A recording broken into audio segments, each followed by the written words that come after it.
Film की शुरुआत एक ऐसे व्यक्ति से होती है जो एनिमल कंट्रोल डिपार्टमेंट में काम करता है। उसका नाम सेत है।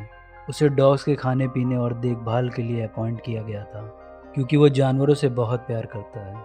एक बार जब वो अपने घर जा रहा होता है तो बस में उसे हॉली नाम की एक लड़की मिलती है। वो उसके पास जाता है और उसे अपना इंट्रोडक्शन देता है। वो अपनी डायरी में कुछ लिख रही होती है। वो उससे पूछती है कि क्या हम पहले कभी मिल चुके हैं। तब सेत उसे कहता है कि हम एक ही स्कूल में थे, लेकिन मैं तुमसे एक क्लास आगे था, इसलिए शायद तुम मुझे नहीं जानती। इससे पहले कि हॉली उससे ज़्यादा बात कर पाती कि तभी उसका स्टॉप आ जाता है।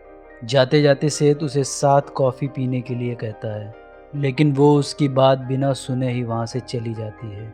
अगले दिन सेत सिक्योरिटी ऑफिसर नेट से पूछता है कि अगर उसे किसी लड़की को इम्प्रेस करना हो तो क्या करना चाहिए।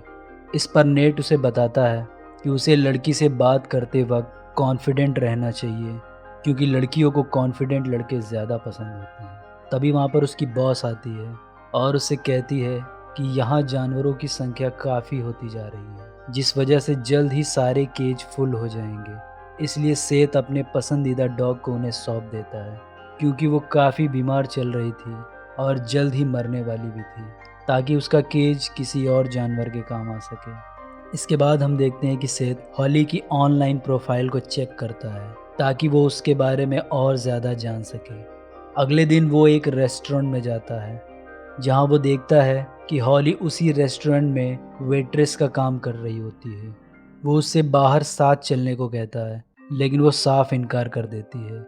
हॉली की शिफ्ट ख़त्म होने के बाद वो उसके पीछे घर तक जाता है। हॉली समझ जाती है कि वो उसका पीछा कर रहा है। वो खिड़की से देखती है और इस बारे में अपनी फ्रेंड क्लियर को भी बताती है। तभी थोड़ी देर बाद उसके एक्स बॉयफ्रेंड एरिक का फ़ोन आता है।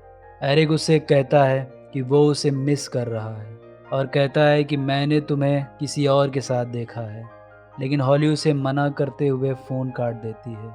अगले दिन जब हॉली काम पर जाती है तो वहाँ वो देखती है कि किसी ने उसे एक बड़ा सा रोज़ बकेट गिफ्ट किया होता है। उसे लगता है कि शायद ये एरिक ने भेजे हैं। इसके बाद हम देखते हैं कि हॉली उस रात एक बार में जाती है जहाँ पर एरिक काम करता है। वो हॉली को देखकर बहुत खुश हो जाता है। हॉली उससे कहती है कि फूल भेजने के लिए शुक्रिया, तुम्हें ये सब बंद करना होगा, अब हमारे बीच में कुछ नहीं है। तब एरिक उससे कहता है कि उसने उसे कोई भी फूल नहीं भेजे हैं।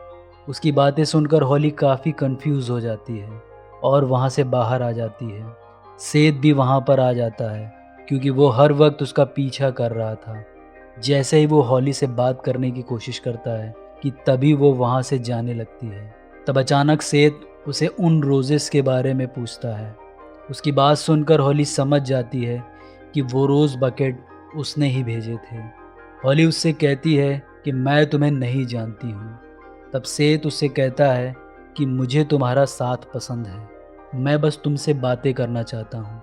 ये सुनकर हॉली उस पर गुस्सा हो जाती है और वहाँ से जाने लगती है। एरिक भी ये सब देख लेता है। उसे लगता है कि सेत हॉली को ज़बरदस्ती परेशान कर रहा है, इसलिए वो सेत को पीटना शुरू कर देता है। हॉली भी एरिक को रोकने की बहुत कोशिश करती है, लेकिन उसके बावजूद भी एरिक उसे वहाँ से धक्के मार के निकाल देता है। सेत ज़मीन पर गिर जाता है और वहीं उसे हॉली की वो डायरी मिल जाती है जिसमें हर वक्त वो कुछ ना कुछ लिखती रहती थी। वो उस डायरी को ले लेता है। अगले दिन जब वो उसकी डायरी को पढ़ता है तो उसे हॉली के बारे में बहुत कुछ पता चलता है। ये सारे सीक्रेट्स पता चल जाते हैं। वो अपने ऑफिस के बेसमेंट में जाता है और इंटरनेट की मदद से वहाँ पर एक केज यानी कि पिंजरा बनाना शुरू कर देता है। वो चुपके से वहाँ की क्लिनिक से जानवरों को बेहोश करने वाली दवा भी ले लेता है और दवा कितनी इफ़ेक्टिव है ये चेक करने के लिए उसे अपनी ही बॉडी में इंजेक्ट कर लेता है। अब सारी तैयारी कर लेने के बाद वो हॉली के घर जाता है और चुपके से उसके कमरे में घुस जाता है। अब जैसे ही हॉली सोने के लिए लाइट बंद करती है, वैसे ही सेत उसके बेड पर आ जाता है और उसके मुंह को कसकर दबाकर आवाज़ ना करने को कहता है और चुपके से वो बेहोशी का इंजेक्शन लगा देता है। अब वो होली को किडनैप करके एक कार्डबोर्ड में पैक करके उसी बेसमेंट में ले आता है और पिंजरे में बंद कर देता है। वो अपनी पूरी कोशिश करती है वहाँ से निकलने के लिए, लेकिन कोई फ़ायदा नहीं होता है। वो अपने नाखूनों से केज पर लगे लॉक को खोलने की कोशिश करती है, लेकिन इस कोशिश में उसके नाखून उखड़ जाते हैं। थोड़ी ही देर में सेत भी वहाँ पर आ जाता है और उसे खाने को देता है। हॉली उस पर गुस्सा होती है और खाने से मना कर देती है। इसी तरह वो अगले दिन फिर आता है और उसके लिए पानी और खाना भी लाता है। वो पिछले कई घंटों से भूखी थी, इसलिए वो इस बार मना नहीं कर पाती है और खाना खा लेती है।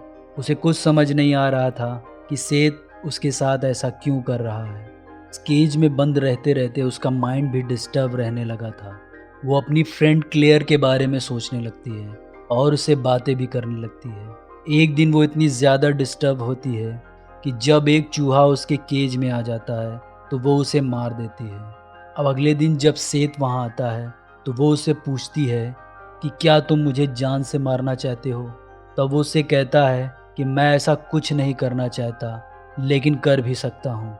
सेत उसे बताता है कि मुझे तुमसे पहली नज़र में ही प्यार हो गया था और मैंने तुम्हारी जान बचाने के लिए ही तुम्हें यहाँ कैद किया हुआ है।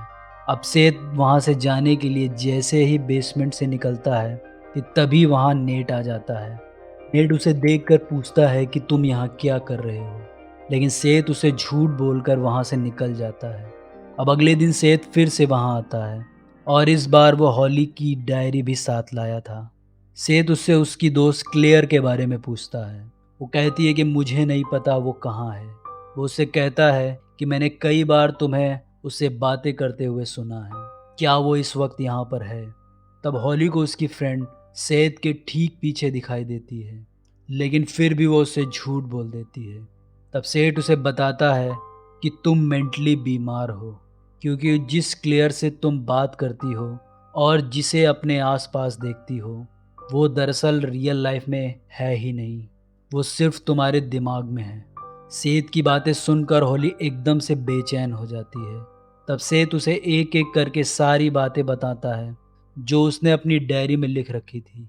वो उसे बताता है कि कुछ टाइम पहले जब तुम और एरिक रिलेशनशिप में थे तब तुम्हें पता चलता है कि तुम्हारी फ्रेंड क्लेयर और एरिक का अफेयर चल रहा है। ये जानकर तुम क्लेयर से बहुत गुस्सा हो जाती हो और एक रात जब तुम दोनों कार से जा रही होती हो तब तुम क्लेयर पर अपना गुस्सा जाहिर करने के लिए कार की स्पीड बहुत तेज बढ़ा देती हो, जिससे कार आउट ऑफ कंट्रोल हो जाती है और तुम दोनों का एक्सीडेंट हो जाता है। इस एक्सीडेंट में तुम दोनों की जान बच जाती है, लेकिन उसी वक्त तुम कांच का एक टुकड़ा लेकर क्लेयर की आंख में मार देती हो, जिससे वो वहीं पर मर जाती है।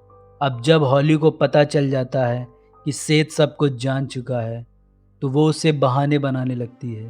वो उससे कहती है कि मैं एक राइटर हूँ और ये बस एक फिक्शन स्टोरी है और कुछ नहीं। सेत उसे कहता है कि तुम्हारी डायरी पढ़कर मुझे भी ऐसा ही लगा था, लेकिन जब पुलिस स्टेशन जाकर पता किया तब सारा सच सामने आ गया और कई दिनों तक तुम्हारा पीछा करने पर मुझे पता चला कि तुमने सिर्फ क्लेयर को ही नहीं बल्कि और भी बेगुनाह लोगों को मारा है। इस बात सेत उसे बताता है कि मैंने तुम्हें पुलिस से बचाने के लिए यहाँ पर कैद किया हुआ है ताकि तुम किसी और को ना मार सको। अब ये कहकर वो यहाँ से चला जाता है। अगले दिन जब सेत वापस से उसके पास आता है तो उसके बिहेवियर में कुछ बदलाव को देखता है, क्योंकि हॉली उससे एकदम साइको की तरह बात कर रही होती है। वो उससे पूछता है कि तुमने ये सब क्यों किया। तब हॉली उसे अपनी बातों में फंसाना शुरू कर देती है। वो अपना सर ज़ोर ज़ोर से पिंजरे पर मारने लगती है और खुद को घायल कर लेती है। उसके ऐसे बर्ताव की वजह से सेत ने उसे खाने के लिए कुछ नहीं दिया था। तब वो फिर से उससे कुछ खाने को मांगने लगती है। सेत के मना करने पर वो उसे अपने प्यार के जाल में फंसाने लगती है। सेत उसे भूखा रखकर सजा देना चाहता था, लेकिन फिर भी वो उसके लिए खाना लेने चला जाता है। लेकिन उसी वक्त नेट उसे बेसमेंट से निकलते हुए देख लेता है। तब वो बेसमेंट के अंदर जाता है। वहाँ जाकर वो हॉली को केज में बंद देख लेता है। हॉली उसे देखकर खुश हो जाती है और उससे केज का दरवाज़ा खोलने को कहती है, लेकिन जब तक नेट केज के दरवाजे को खोल पाता कि तभी वहाँ सेत आ जाता है। हॉली सेत को देखकर नेट का ध्यान भटकाने लगती है और उसे इशारे से नेट पर हमला करने को कहती है। सेत पीछे से उसके सिर पर वार करता है और बाद में हॉली की बातों में आकर नेट को जान से मार देता है। आखिरकार हॉली उसे अपनी बातों में फंसाने में कामयाब हो जाती है। अब वो उसे पुलिस का डर दिखाकर अपनी बातें मानने को राजी कर लेती है। अब सेठ भी खुद को पूरी तरह से फंसा हुआ पाकर उसकी बातों को मानने के लिए मजबूर था। अपनी जान बचाने के लिए सेठ उसकी बातें मानकर एक औजार की मदद से नेट की बॉडी के कई छोटे छोटे टुकड़े कर देता है और धीरे धीरे करके वहाँ के डॉग्स को खिला देता है। अब अचानक से नेट के गायब होने से पुलिस इंक्वायरी शुरू कर देती है। इंक्वायरी के लिए सेठ को भी बुलाया जाता है। जब ऑफिसर उसे नेट के बारे में पूछते हैं तो वो घबरा जाता है और डर कर कुछ ऐसे जवाब देता है जिससे ऑफिसर को उस पर शक होने लगता है। अब सेठ खाना लेकर फिर से हॉली के पास आता है तो देखता है कि हॉली खाना नहीं खा रही है और उससे बातें भी नहीं कर रही है। वो 2-3 दिन तक उससे कोई बात नहीं करती है। सेठ बहुत ही मायूस हो जाता है क्योंकि उसे लग रहा था कि हॉली की वजह से ही वो पुलिस से बच पाया है। उसके अंदर फिर से हॉली को लेकर फीलिंग्स आने लगती हैं। हॉली को जैसे ही इस बात का यकीन हो जाता है वैसे ही वो उससे कहती है कि तुम मुझसे प्यार नहीं करते हो, क्योंकि अगर तुम्हें मुझसे प्यार होता तो तुम मुझे इस तरह पिंजरे में कैद करके कभी नहीं रखते। इस पर सेठ उसे भरोसा दिलाता है कि वो अब भी उसे उतना ही चाहता है। तब इस बात पर वो उससे सबूत के तौर पर उसकी एक उंगली काटने को कहती है। ये सुनकर सेठ शॉक्ड हो जाता है और सोचने लगता है। तब हॉली उसे उकसाती है और कहती है कि तुम सिर्फ बहाने बना सकते हो और कुछ नहीं कर सकते हो। इस बात पर सेठ बिना सोचे समझे अपनी उंगली काट देता है। वो दर्द से चीखने लगता है और अपना चाकू ज़मीन पर रख देता है। इसी बीच हॉली उस चाकू को उठा लेती है और अपनी ही गर्दन पर रख देती है। वो उससे कहती है कि अगर तुमने पिंजरे का दरवाज़ा नहीं खोला तो मैं खुद को ख़त्म कर लूँगी। तब उसे बचाने के लिए सेठ पिंजरे का दरवाज़ा खोल देता है। बाहर आकर हॉली उसे पकड़ लेती है और उसे कहती है कि मुझे तुम पर भरोसा है।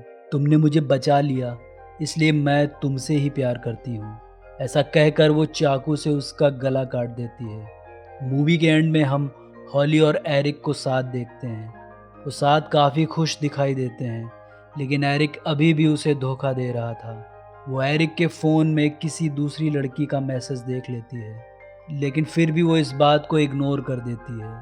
इसके बाद हम उसे एक वेयर हाउस में जाते देखते हैं। वहाँ हम देखते हैं कि उसने सेठ को एक केज में ठीक वैसे ही कैद किया होता है जैसे कि सेठ ने उसे किया था। वो अभी भी जिंदा होता है और बहुत ही भयानक और बुरी तरह से टॉर्चर्ड था। वो सेठ से अपनी जान बचाने के लिए शुक्रिया अदा करती है और उससे कहती है कि तुमने मेरे लिए जो कुछ भी किया उससे ये बात तो साबित होती है कि प्यार सच में अंधा होता है। और इसी के साथ ये मूवी यहीं पे ख़त्म हो जाती है।